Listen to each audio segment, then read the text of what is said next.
Mesdames, Messieurs, chers collègues, je suis très heureux d'être, même par vidéo interposé, parmi vous ce matin.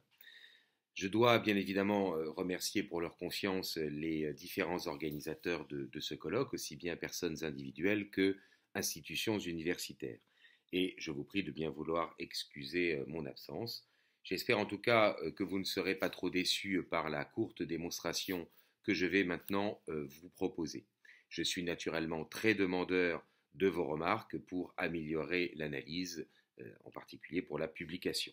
Et j'avoue ne pas m'être suffisamment méfié de la difficulté du sujet lorsque Aude Mirkovic m'en a donné le titre. Bien.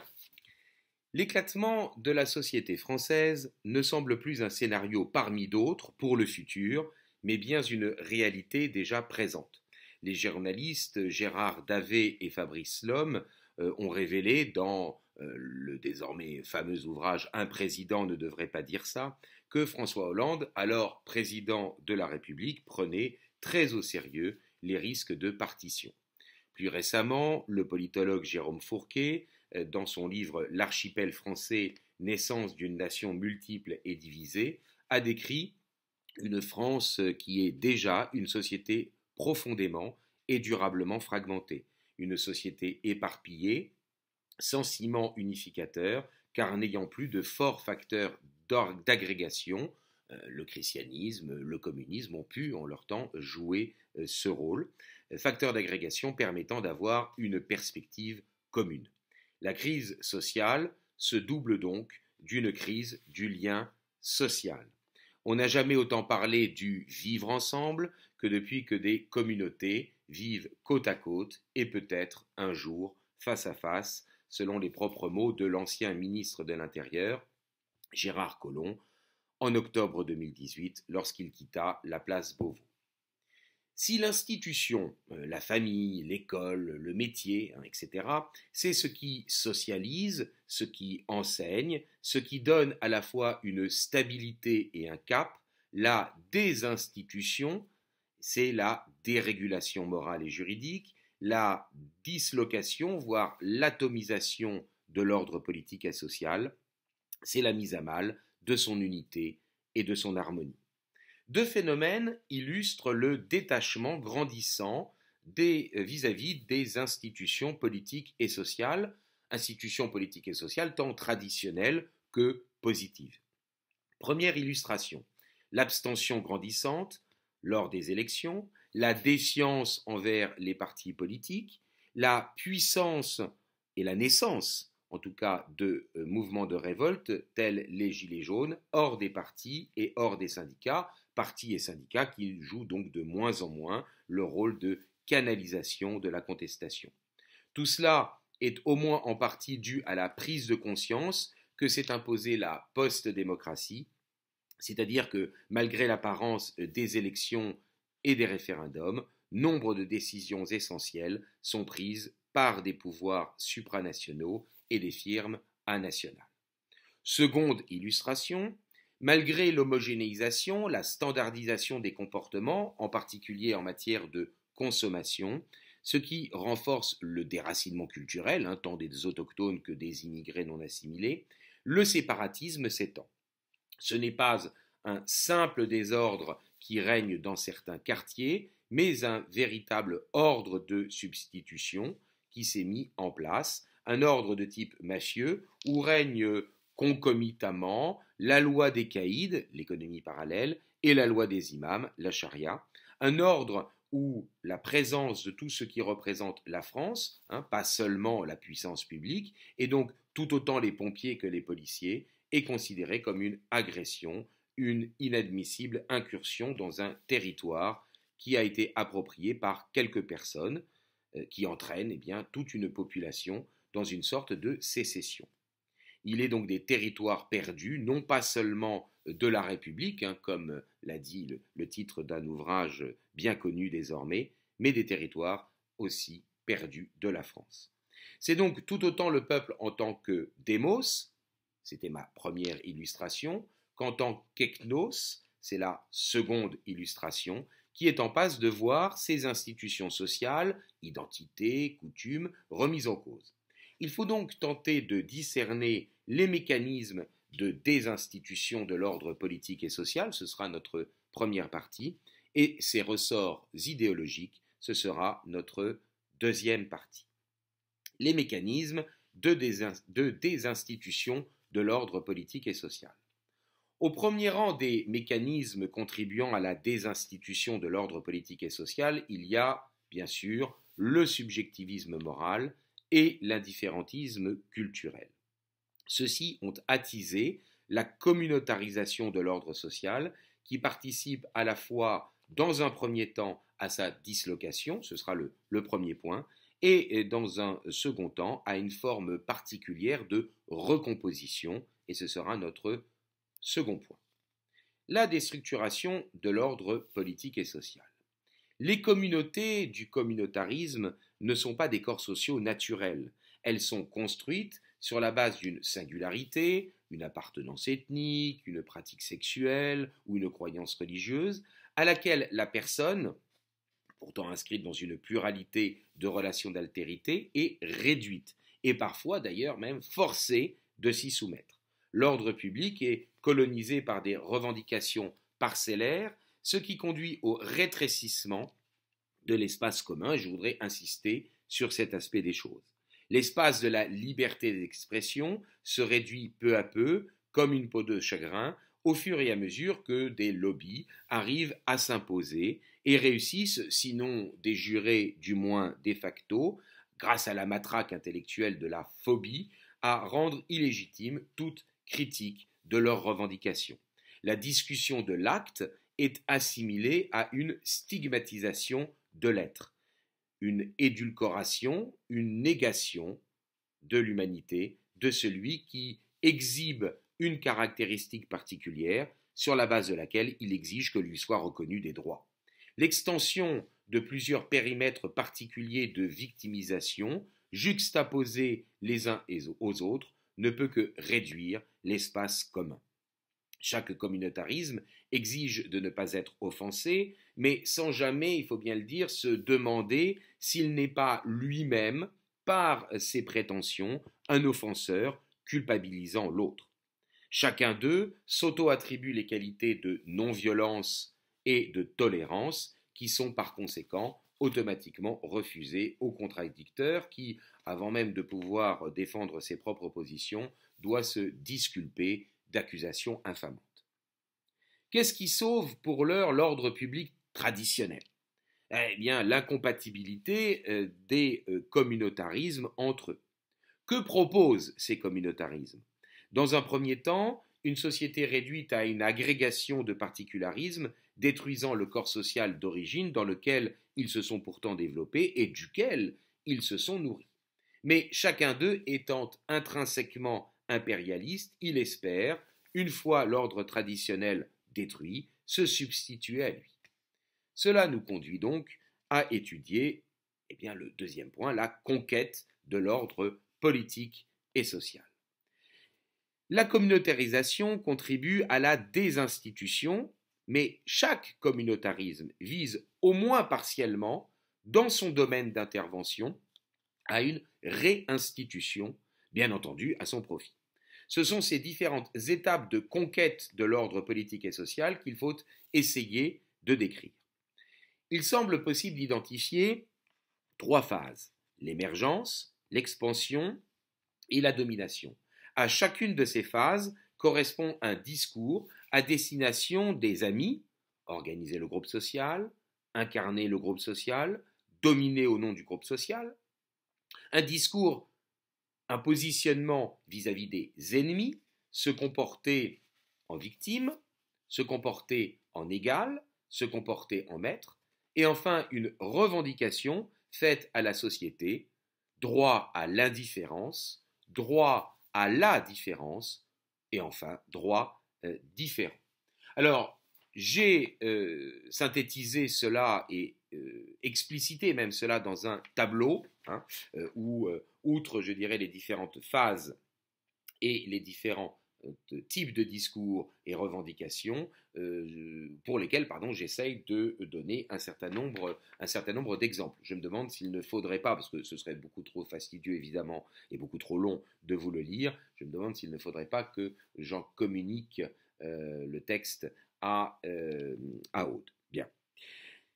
Alors, il va de soi qu'un communautarisme peut avoir atteint une étape de conquête différente en fonction de la cible, amis, ennemis, société, et que plusieurs communautarismes agissant concomitamment, peuvent s'entrechoquer, se freiner, voire se bloquer réciproquement et ne pas avoir atteint le même stade de développement. En tout état de cause, si les revendications successives des communautarismes conduisent à transformer l'ordre social, c'est parce que le terreau idéologique leur est propice.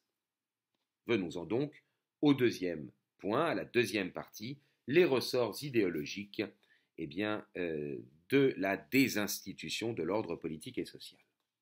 Lien social et lien juridique sont intimement liés, car c'est dans le cadre d'une relation d'altérité qu'un droit est susceptible d'être reconnu. À ce titre, deux phénomènes apparemment contradictoires, mais en fait complémentaires, peuvent être identifiés. D'une part, l'exacerbation des droits de l'individu, portée notamment par des communautarismes, mais plus globalement par le subjectivisme. D'autre part, l'égalitarisme imposé par la puissance publique pour cause d'indifférentisme culturel et moral.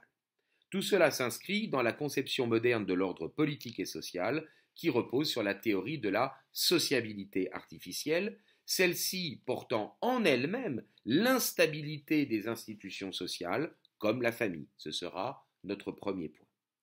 Il n'y avait aucune raison que ce constructivisme ne soit pas un jour désormais arrivé à l'être humain lui-même. Ce sera notre deuxième point et nous verrons que d'une certaine manière, par un système bien logique, cette évolution concernant les droits des individus ou la théorie des droits des individus se reporte aussi sur les corps sociaux.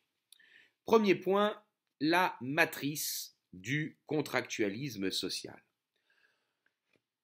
Il y a pas mal de gens évidemment parmi vous à qui je n'apprendrai rien, mais pour, la cohérence de la démonstration, il est nécessaire d'y faire un tout petit peu allusion. Deux analyses de l'ordre social, l'une classique, aristotélico-thomiste pour l'essentiel, l'autre moderne, combinant le volontarisme juridique et le contractualisme social, se font face. La conception classique s'appuie sur l'idée qu'il existe un ordre cosmologique des choses, il est naturel à l'homme de vivre en société.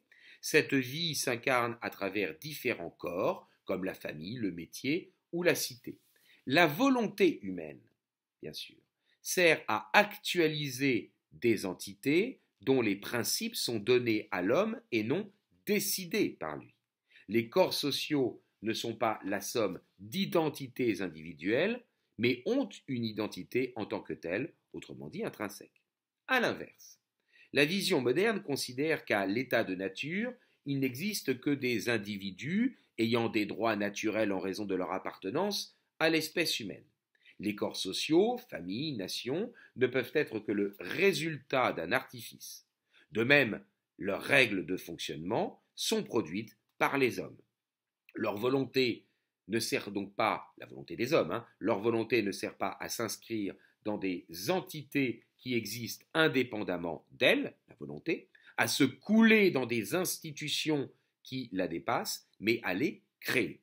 Alors, libéraux et socialistes ne conçoivent pas le contrat de la même façon, mais s'accordent sur sa nécessité pour assurer la conservation des hommes qui seraient en danger dans le cadre de l'état de nature.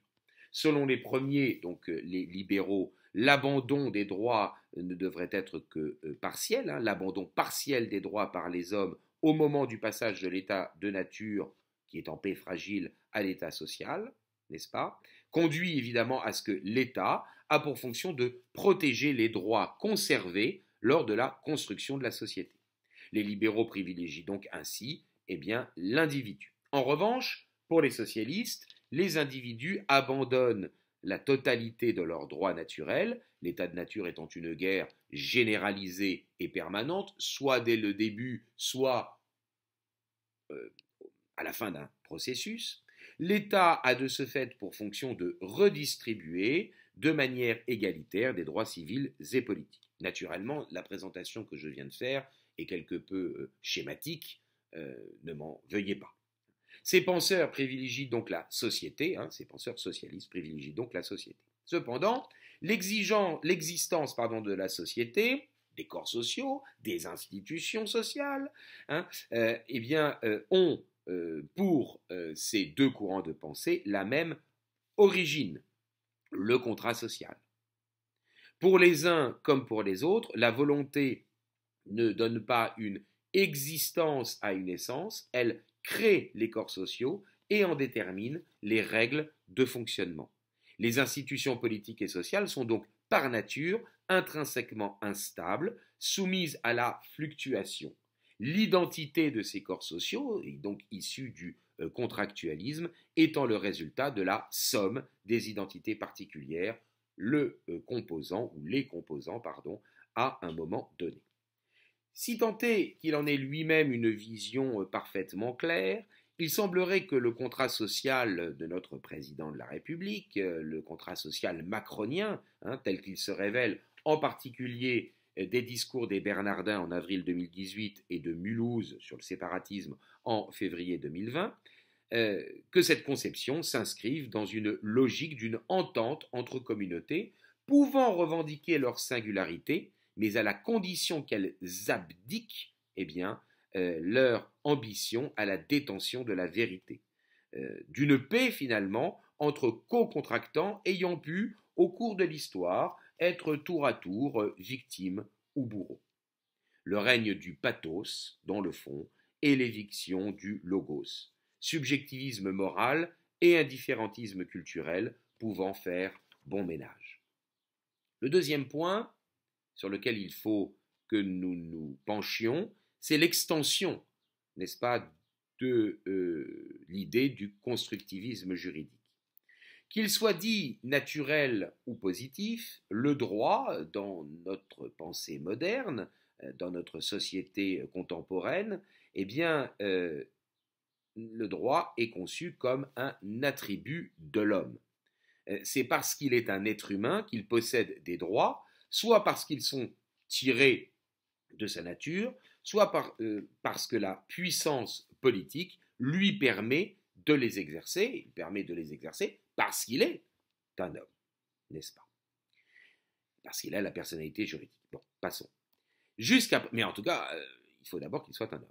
Jusqu'à présent, toutes les générations des droits de l'homme, droit liberté, droit créance, droit solidarité, avaient un fondement anthropologique commun.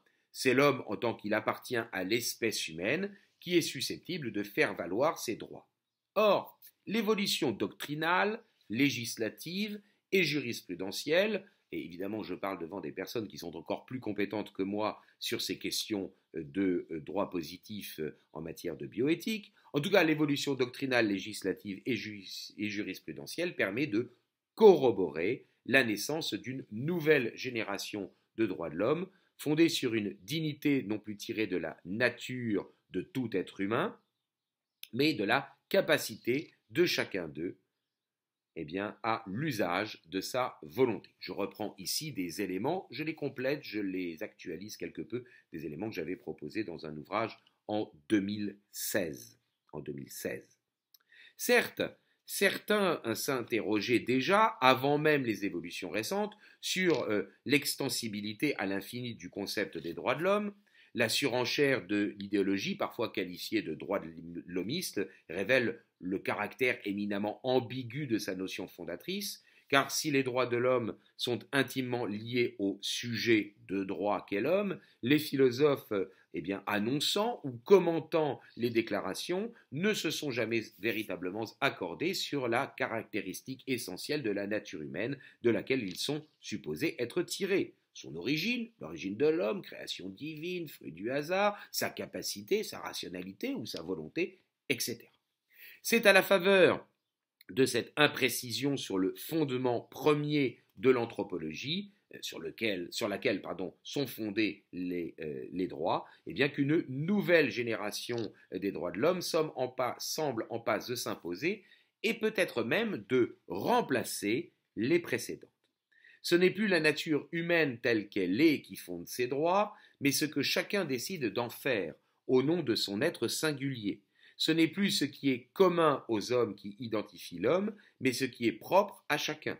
La nouvelle génération des droits de l'homme s'appuie sur une conception artificialiste de l'être humain, éludant, voire niant, la nature tant physique que culturelle, et j'insiste sur les deux, pardon pour cette remarque, mais éludant donc la nature qui lui est donnée par l'ordre universel, et particulier l'ordre universel, le ius naturale, l'ordre particulier, le dikaion politikon. Je marche sur des œufs, évidemment, parlant de ces notions devant le professeur Bastide, qui naturellement est bien plus compétent que moi sur cette question. Bien. En tout cas, la nature, la conception désormais est artificialiste, conception artificialiste de l'être humain, éludant, voire niant la nature, tant physique que culturelle, qui lui est donnée par l'ordre des choses, pour ne prendre en considération que celle qu'il construit.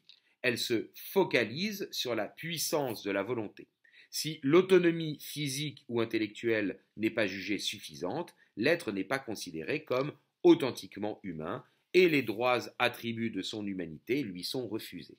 C'est ainsi que l'enfant à naître peut être éliminé, même s'il est génétiquement humain, puisqu'il ne respire pas seul.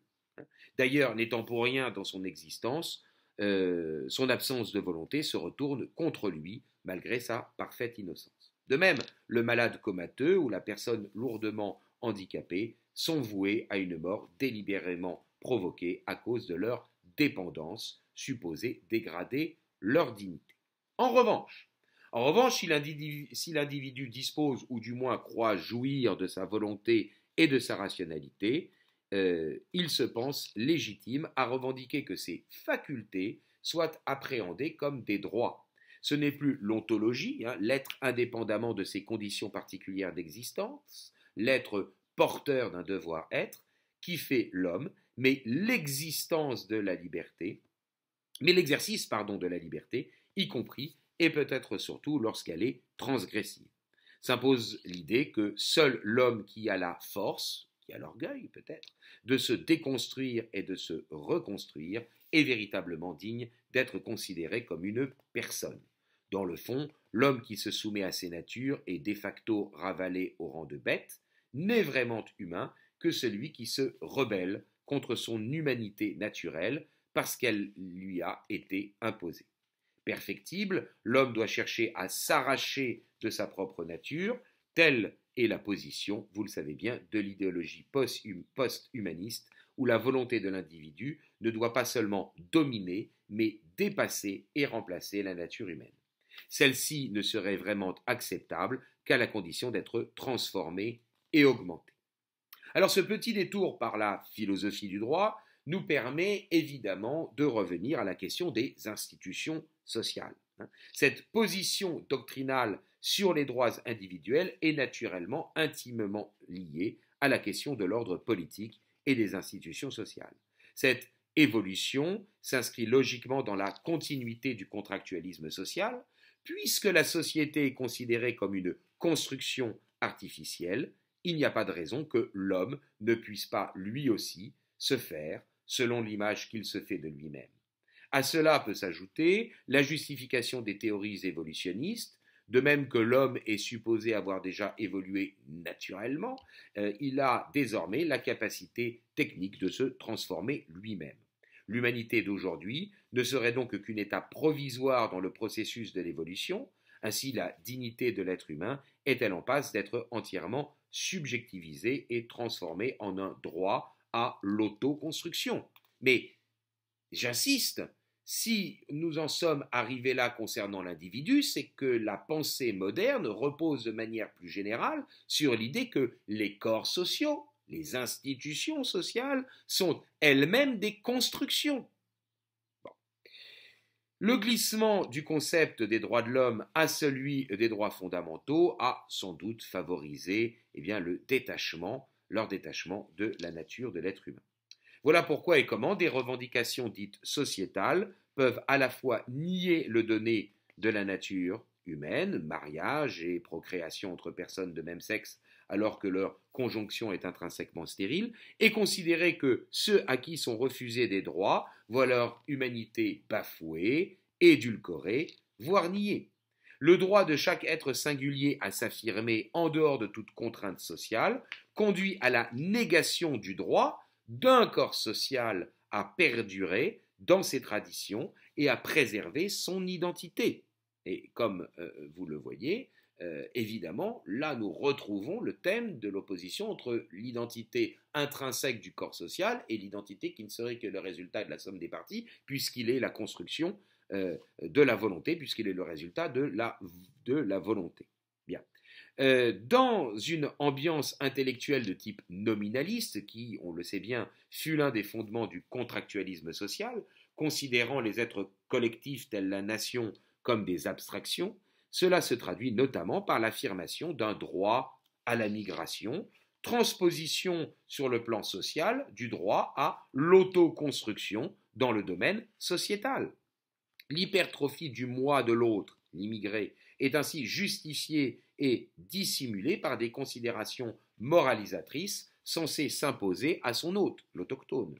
L'amour et le secours dû inconditionnellement, indépendamment de ses actes, même s'ils sont à l'origine de rapports d'altérité violents, du prochain, surtout s'il est idéologiquement lointain. Le respect de l'existence d'autrui devrait aller jusqu'à la néantisation masochiste de son propre être, repentance, négation de la primauté d'une culture sur une terre. Les nouveaux droits de l'homme nient l'homme réel, contextualisé, pour ne prendre en considération que celui qui est coupé de tout enracinement naturel, l'individu déconstruit et reconstruit, et culturel, le citoyen exclusivement du monde. Alors, comment conclure? Enfin, diront certains. 3 points saillants méritent d'être, à mes yeux, mis en exergue. Le premier sociologique, le second politique, le troisième philosophique. Sociologiquement parlant, il y a désormais 3 France qui se font face. Les bobos mondialisés, les banlieues islamisées et les Français déshérités.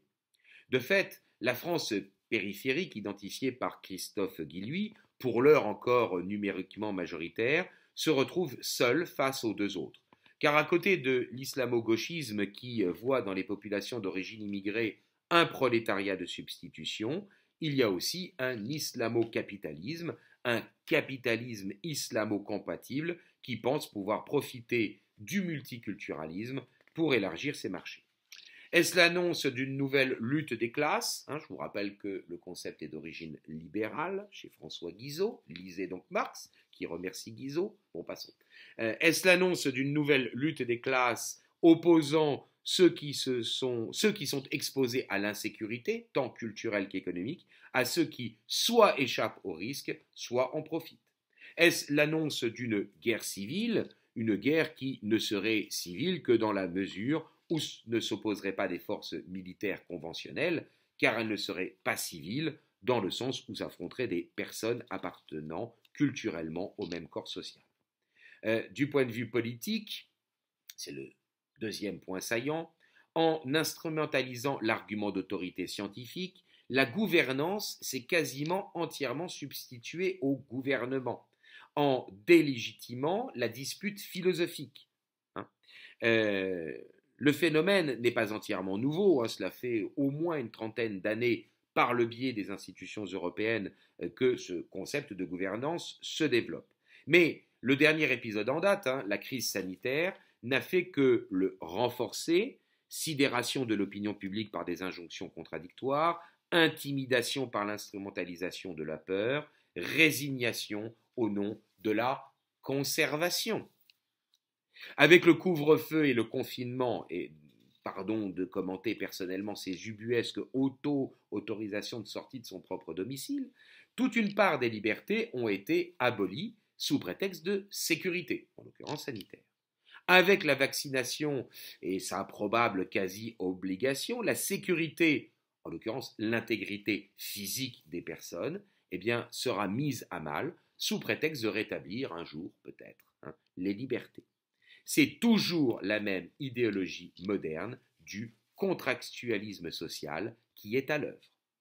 Enfin, troisième point, sous l'angle philosophique, il s'avère que l'état de droit qui était supposé protéger tout autant la dignité ontologique de l'homme que les libertés des citoyens se révèle un habillage juridique permettant d'imposer l'idéologie progressiste, que celle-ci prenne le visage du multiculturalisme ou du post-humanisme.